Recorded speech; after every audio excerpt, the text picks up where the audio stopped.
Baiklah, pada kali ini saya Siti Zahra Amelia, perwakilan dari kelompok 1, akan melakukan wawancara mengenai pembuatan pintu.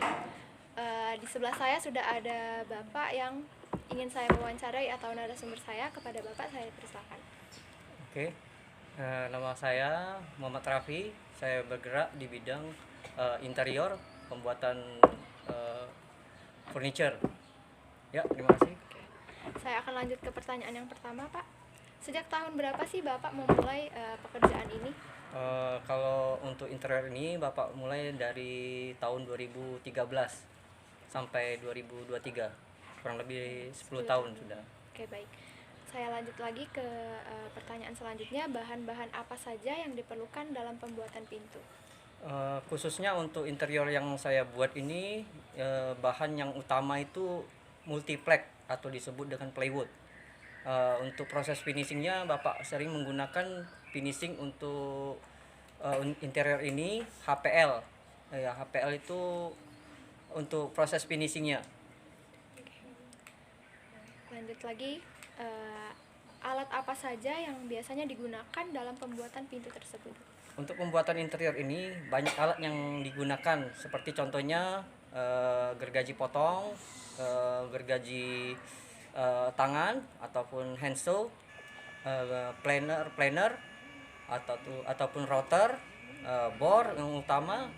Sudah itu banyak lagi alat-alat yang kecil-kecil yang bisa dilihat dari yang ada yang kita pakai sekarang ini, macam grendo atau yang macam-macam alat lah. Untuk Yang selanjutnya, bagaimana sih proses atau tahap-tahap dalam pembuatan pintu? Kalau pembuatan pintu itu sangat simpel sekali ya. Kalau seandainya pintu itu pintu semacam pintu panel yang dibuat dari bahan plywood, itu kita menggunakan plywood, bisa dengan plywood yang mempunyai ketebalan 4 mili ataupun 6 mili ataupun 8 mili bisa.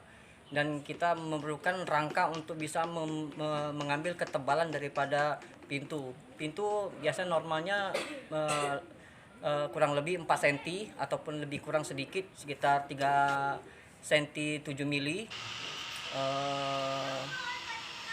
Sampai situ. Oke, cukup ya Om. Lanjut ke pertanyaan selanjutnya, yaitu biasanya berapa lama proses pembuatan pintu? Kalau pembuatan pintu itu tuh sangat tidak terlalu memakan waktu. Kalau untuk satu unit itu kurang lebih sekitar 2-3 jam lah untuk satu pintu. Lanjut lagi Om. Bagaimana proses pemasaran pintu? Biasanya dipasarkan kemana? Kalau pintu itu disesuaikan dengan order ya. Kebanyakan kita mendapat order dari luar, seperti departemen pemerintah ataupun semacam kayak rumah sakit, ataupun per individu dari orang per orang, misalnya dari rumah ke rumah. Gitu. Oke, pertanyaan terakhir Om dari saya. Oke Pak Raffi, biasanya ini kan sudah 10 tahun bergerak di bidang ini. Pak Raffi pernah merasa kesulitan nggak?